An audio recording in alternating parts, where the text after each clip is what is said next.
Okay, ladies and gentlemen, I wanted to do some problem solving on the topic of potential and potential energy. In the previous video, when we introduced potential and potential energy, we worked out a fairly complicated problem. In class the other day, today we solved some more problems. And so I wanted to supplement that with a couple of loose ends and with a couple of more things that way you have some more practice. And at the very end of the video, for those of you who did not make it to class, I'm going to include the problem's solutions that we worked out in class today. So let's jump right to it. I'm going to bounce over to my screen. Just take a second here. Okay, the first problem that I want to do really highlights the relationship between potential and potential energy based on units, right? If we remember in the last video, I said that, you know, there is this unit called voltage for potential. And if we know that if we have a potential and we multiply it by a charge, that gives us a potential energy.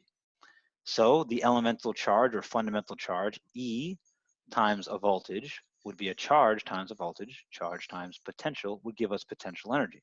So EV is another type of unit that we can use and go back and forth to joules. A very convenient unit that people use typically in chemistry. They typically also use it when we talk about how much energy a really fast moving elementary particle has, like something that you'd see in a particle accelerator, okay?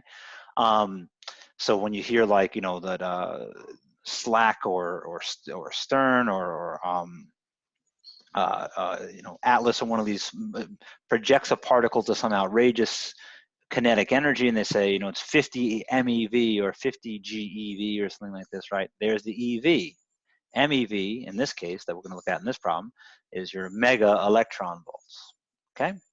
So they want to know simply, what is the speed of an 8.7 MeV proton? So, like we said, EV is a unit of potential energy.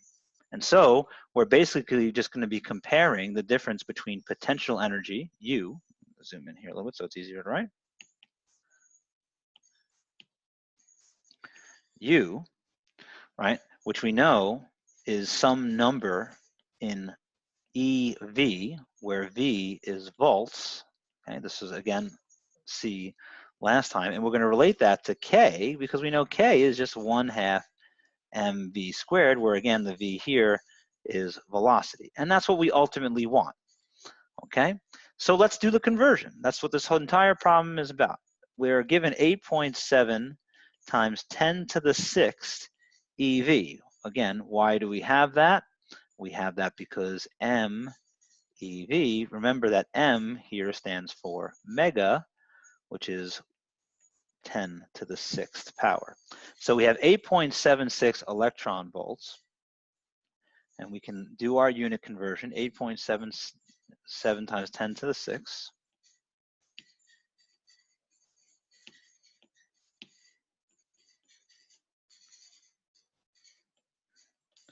Times the number 1, and here we're going to use the number 1 that says there is 1.6 times 10 to the minus 19 coulombs in 1 electron volt.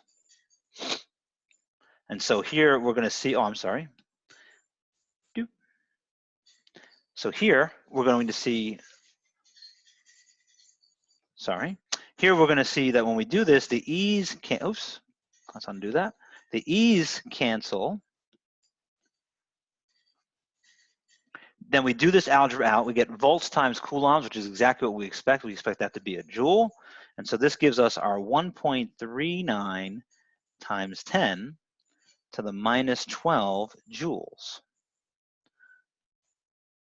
So now we know how much energy this guy has. We know that it is moving. We know that it's moving, and so therefore it has kinetic energy. And so then the question is, well, how much kinetic energy does it have? This much. Therefore, we can say that that number is K, and that's equal to 1/2 mv initial squared, and we can now solve this for the velocity v. Upon doing so, we see that the velocity is the square root of twice that kinetic energy divided by the mass of the electron. Remember, mass of the electron is a number that you're going to look up, or you just know it, one or the other, okay? And the number that I get is 4.1 times 10 to the 7th meters per second, a very high velocity, which is what you expect for something having a decent amount, namely 8.7 MeV of energy. Cool, that's the first one. Next, let me just come over here for 1 second. Good. Next, we're going to do this other problem with the radius of a zinc atom is approximately 0.14 nanometers. What's the energy required to remove the electron? Namely, what's the ionization energy? Again, I try to bring up examples that relate the physics that we're doing here to other things, and a lot of people in this class have already taken chemistry, and so this concept of the ionization energy should be something that you're familiar with. Ionization energy is the energy required to rip an electron off of an atom, namely to take it from its potential bond or its potential energy bond and move it to a place where it has no bond.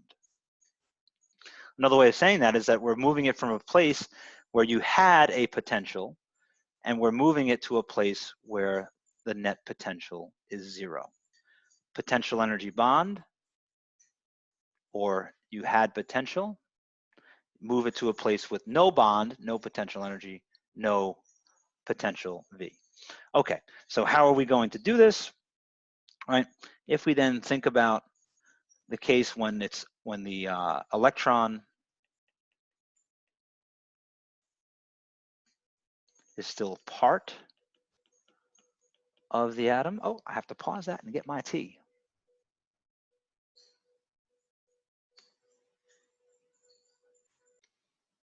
My apologies there. So again, we want to start at the initial phase of the electron being considered part of the atom. And then when we do that, right, if we're going to be considered an atom, when we talk about the ionization energy, pulling off an electron, you always pull the outermost electron. So we're going to say that electron is at this radius that they give you, where R is 0.14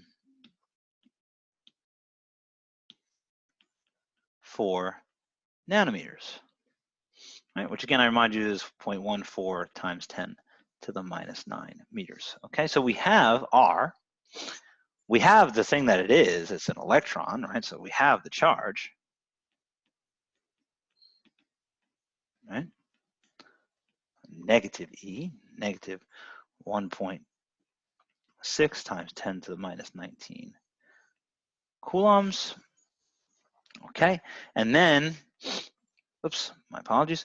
And then all we need to do then is calculate the net potential,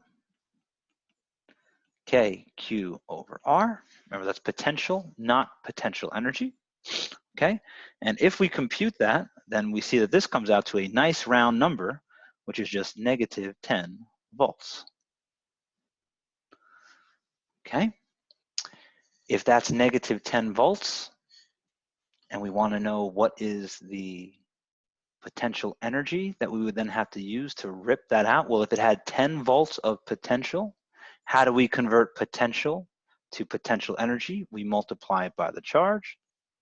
So the potential energy is just E times V, which here would be negative 10 electron volts. And here we see again that unit of EV. We could take it a step further and plug in what the charge Q is if you'd like, but there's no need to. We can just keep it just like this.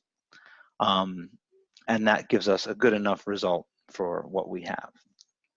Okay, let's look at this problem here. Okay, this will be the last one before we jump to the ones from the class today.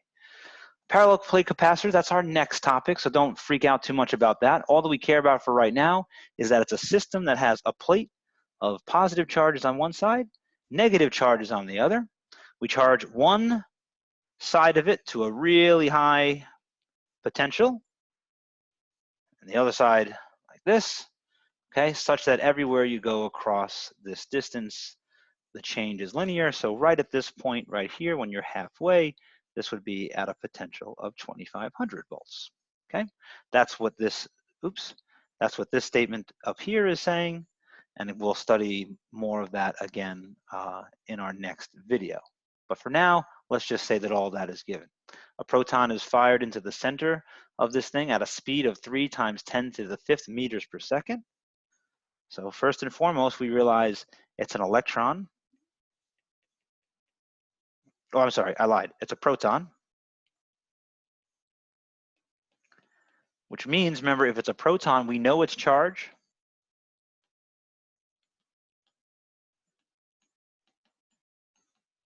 That's a positive number. We also know the mass of the proton, right? That's given. Again, it's in your front cover, or you can just look it up on the internet. So we have those two numbers already. And we also know its initial velocity is 3 × 10⁵ meters per second. The proton is deflected while inside the capacitor. Well, why is it deflected? Well, if we're charged to a potential difference, we have some potential over here and some other potential over here. That means that we have an electric field that must be flowing. Okay. The positive charges, or the positive plate, is going to repel the positive proton, and the path of this proton is going to look something like this and eventually smash into the top. Okay, that's what we'd expect. Opposite charges, similar charges repel, and or the other way of looking at it is that proton will be attracted to that negative plate, so it's a dual effect. Okay, so it will hit one of them before emerging from the far side of the capacitor. What is the impact speed of the proton? Now, if we were to do this like we did a problem just like this with the cathode ray tube in the force and field chapter, when we did that, we had to talk about the two-dimensional velocity and do the x component of velocity, y component of velocity. Is pretty complicated. Again, here we're going to stick to using potential and potential energy, which is not a vector, so we don't have to worry about directionality at all.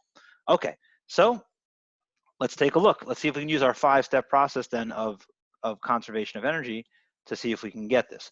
How about call this spot right here the initial place? The initial place right when it enters this thing, and it has an initial velocity of 3 × 10⁵ meters per second and an initial potential, not potential energy, but initial potential of 2,500 volts. If that is the case, then we ask ourselves, in the initial place, do I have kinetic energy? Yes. How much of it?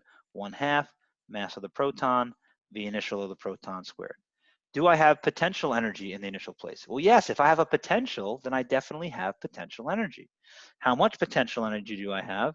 I have that mass, that charge of the proton, E, times our 2,500 volts, or our initial voltage. I add these two together, 1/2 mass of proton, the initial squared, plus E times 2,500 volts is equal to the total energy in the initial place. Pick a final place. How about the final place being right when it splats into the top here? We ask ourselves, do we have a speed right before it hits? Yes. How much? 1/2 mass of proton, v final squared. And in fact, that's the final velocity that we want to find. Do we have a potential at that place? Well, again, if we were to have a potential, it would be the charge of that proton times the voltage in the final place. And we said the voltage at the final place it hits here, which is a V final voltage of 0. So that's great. That makes our lives easier. It means that E final is just equal to 1/2 mass of proton V final squared. Like we always do with conservation of energy, set the initials equal to the finals and solve for what we want. 1/2 mass of proton V initial squared plus E times 2,500 volts is equal to 1/2 mass of proton V final squared. Put a check mark next to what we have and underline what we don't. The only unknown there is V final, so let's do it. We solve for this and we see that if we be careful with our algebra, V final is going to be the square root of V initial squared plus a 2 times E divided by the mass of the proton times our 2,500 volts is our result. Taking a look at these numbers, again, we're given initial velocity, we're given the charge of the electron. Be very careful when you plug this into your calculator. I get this to be a result of about 7.5 times 10 to the 5th meters per second. Definitely a speed that has increased. We started at 3 times 10 to the 5th meters per second, and while it's in this very small path, it goes up to 7.5 times 10 to the 5th meters per second. Cool. Let's talk through the ones that we did in class very quickly to make sure that everybody's on the same page. Okay, the first one that we did, not that one, we did these two problems on Tuesday. Okay, so let's talk through them really quick. What is the electric potential energy of the electron? I'm sorry, I'm lying. We did these two problems on Tuesday. Okay, that way that you have them for your records. Okay, let's highlight the first problem. We have 3 charges in a line, Q1, Q2, and the third charge that I'm calling Q3 in the middle. And we have this such that charge Q2, the one all the way to the right, experiences no electric force. So therefore, find the charge Q1. Well, if the charge on the right experiences no net force, then what we're really saying is this statement here, that F net on 2 is equal to 0. But how many charge contributions does charge 2 feel? It feels a contribution definitely from 1, right? 1 is pushing it to the right, and it definitely feels a pull from charge 3 pulling to the left. So we have 2 contributions, F1 on 2 and F3 on 2, with the signs as listed there, plus and minus. If you're ever confused about that, you know they both can't be plus and they both can't be minus because there's no way that 2 numbers like that could ever add to be 0. Okay, then each one of those is now part of a 2-player system, and so then we can use the force formula for each of them, right? That the force between any 2 objects A and B is FQA, QB with our absolute values divided by the distance between RAB squared. Okay, we plug those into the 2. We put a check mark next to everything we know and underline what we don't. And yes, I agree in this problem, we don't know both Q1 and Q2. But let's keep going with it because Q1 is the one that we want to solve for. So we take this entire term and add it to the other side. And when we do that, we see something is very nice. The K's vanish because there's a K on both sides. The Q2 also vanishes, which is great because we weren't given Q2. Which leaves us with a very straightforward formula to solve algebraically. And when we do this, we get a value of 8 nanocoulombs. Okay, I have some other notes on here that we used for discussion points about this. One question that students asked about this one was, how do we know for a fact that Q1 has to be positive? Because if we don't know the value, how can we make that assumption? Well, the answer here is that we do know that Q3 is negative. That one is fixed. And so if that one's negative, then we all have to agree that in this drawing up here, that this arrow is definitely pointing in that direction. But since this guy is also going to contribute a force, and since this guy, is going to have a net force over here of 0, then we know that the only way to get to a 0 with this arrow is to have an arrow that counteracts it. An arrow coming out of a particle was our notation for a positive charge. So we see that this is definitely then a positive charge. Cool. The next one, you've already seen this problem. This is just a straight plug and chug, and you can come over here. I'm sorry, I can give you the answer for this one. So I still have this written down to number 19. The answer is 4.5 times 10 to the negative 3 newtons as the value for the force. And that's just a straight plug and chug. Now, fast forward to today or earlier this morning, and these are the 2 problems that we talked about that had to do with electric potential and potential energy. Okay, and I picked these because they highlight a lot of similarities between the problems that we did in class before we left while we were still in class together, but also because they mirror some of the things that we've seen on the homework, okay? So stepping through the first one, now we're talking about electric potential energy, not electric force. So we don't need to worry about vectors anymore, okay? So this makes this problem very straightforward, but we still ask ourselves the same question as to what we had before. In number 63, they want to know what's the net electric potential energy. What bond does that electron feel? It definitely feels a bond from the top proton as well as a bond from the bottom proton. So I'm just going to give them names. I'm going to call the top proton, proton 1, and the bottom proton, proton 2. Then we should agree that the potential energy of the bond, right, is going to be the potential energy that it feels from the first proton plus the potential energy it feels from the second proton.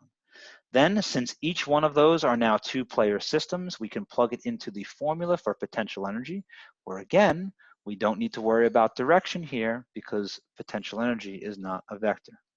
Upon doing those, putting a check mark next to everything we know, we actually have all of these values.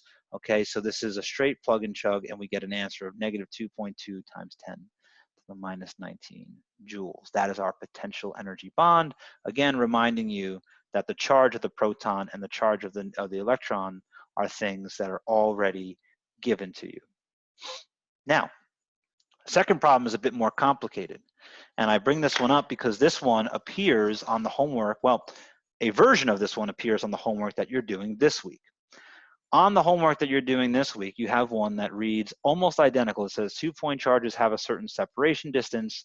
There is a net charge that they share, except instead of telling you the electric potential energy is negative 180, they tell you the net force is some number in newtons. And then they still ask you to find what are the two charges. This problem that we're about to do here is identical to that homework problem, except replace the word force with potential energy, which means you're going to use the same procedure, except instead of using the potential energy equation, like we're going to do here, you would use the force equation and follow the exact same principles. Okay, so let's jump right to it then, all right? If we start with the potential energy equation and just start with by putting a check mark next to what we have and underlining what we don't, we have the potential energy, right? That's that number in mu. Remember, mu J is microjoules, which stands for 1 times 10. I'll move myself out of the way here, which stands for 1 times 10 to the negative 6 joules. So cool, we have the potential energy. K is a constant. We have it. R is a separation distance, which means that we don't have Q1 or Q2, but we can just solve for the product Q1, Q2. And that's what I did in this step right here that I'm highlighting now in purple. Okay, which means we can get a number for Q1 times Q2. It's just negative 4 times 10 to the negative 16th coulomb squared. And you think you're stuck there because we still want both charges and we don't have a single one of them. But what do we have? We have the constraint that we know that Q1 plus Q2 is 30 nanocoulombs. So pick your favorite one and solve for it. Here I chose to solve for Q2, and then I'm going to plug it into this formula that we just discovered. If you're still with me, then this formula right here just carries down. Here's the Q1, and Q2 gets replaced with this equation up here. 30 nanocoulombs minus Q1 is equal to negative 4 times 10 to the negative 16th. We do the distribution, and we get left with this formula here, where the last thing that I did was remind everybody that nanocoulombs, again, needs to go to coulombs. That way we have proper units everywhere. This is a quadratic equation, which means that we have to get it into standard form. I get it into standard form by getting the right-hand side being 0. And then here in green, I remind you what the quadratic and standard form is, which means you have the coefficient, which is the number in front of Q1, negative 1. You have B, it's the number in front of Q1, 30 times 10 to the minus 9. You have C, the coefficient that's by itself, 4 times 10 to the minus 16. We crank it away into the quadratic formula. And a couple things here, make sure you're doing this by hand because your calculator threshold may not be good enough. If you took one of those pre-written programs from high school, it might just return to you that one of the answers is 0. The answer is it's a small number, but it's definitely not 0. My calculator returns for me these two values, that Q1 is 40 nanocoulombs or Q1 is negative 10 nanocoulombs. Then we had a fantastic discussion as to, well, yeah, we expect two answers. It's a quadratic, but which one do we use? There's a positive value and a negative value. Now, back when we solved quadratics for time, it was very clear that if you got a negative time, that was the one that you throw out because that one can't be. But here we know charge can be positive or charge can be negative. So which one do we use? I make the argument that it doesn't matter which one you use, and let's see why. Let's assume that we first use 40 nanocoulombs. Then we know that if Q1 is 40 nanocoulombs, then Q2, by its constraint earlier, we said was 30 minus Q1, which, what do you know? Comes out to be that Q2 is forced then to be negative 10 nanocoulombs, your other root. So let's say that we use Q1 instead as negative 10 nanocoulombs. Then Q2 would be 30 minus 10, 40 nanocoulombs. The presence of that relationship between Q1 and Q2, that Q1 plus Q2 is 30, acts as a constraint such that when you solve the quadratic, it doesn't matter which root that you choose because it forces the other charge to innately be the other root. Ladies and gentlemen, that, at least for the moment, is all that I have. I also wanted to just say a very, very big thank you to everybody for what I thought was a very successful and very promising first week of us moving to virtual classrooms and virtual office hours out of the blue. I think that we were able to replicate what we do in class. We were able to have small working sessions. We were able to talk the problems out and fight them out. And it was really, really great for me to see you guys doing that, to see you guys talking the problems out, to see you bouncing ideas off of one another, to call me over just like we would typically do in class. So keeping the spirit of what we do, I think, is tremendously important, both for the stability of our class and for making sure that we're getting the proper practice that we need to get through the topics. Now, take a rest. That's all for this week. Make sure, though, that you get the homework done, okay?